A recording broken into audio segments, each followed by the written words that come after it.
GERD is very common in the general population. So I would say, in fact, every living person, even a normal person, has 1 to 2 episodes of reflux per year.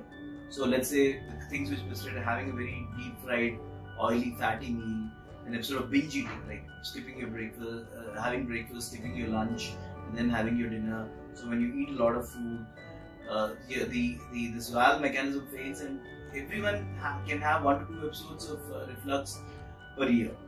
But when you have persistent problems like GERD occurring more than 5 times a month, or troubling you every day and causing severe symptoms, you need to visit a gastroenterologist. Once you visit a gastroenterologist, generally we take this history, and if we conclude that it's GERD, we put them on empirical treatment.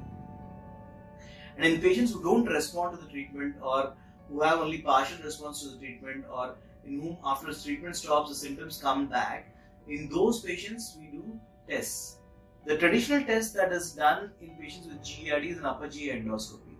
The upper GI endoscopy shows if your GE junction, the valve, is it loose, is it migrated into the chest, so it moves up into the chest, something called a hiatus hernia.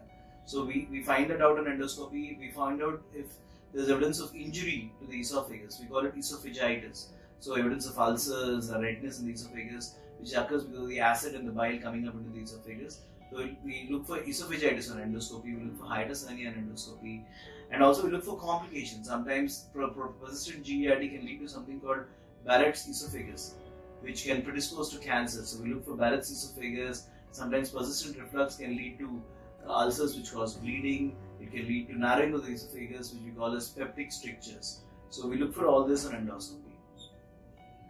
Most of the time, an endoscopy is good enough for all these patients. But in patients in whom the GERD does not respond to the traditional medicine, we have to go for further investigations like a 24-hour impedance pH-metry, in which a fine catheter is placed through your nose inside your esophagus, and it is kept for 1 day, and in the course of 24 hours it records how many times your acid has come into the chest, how many times intestinal juice has come into the chest, and whether it's correlating with the symptoms, and then it gives us a score by which we decide if the patient definitely has GERD.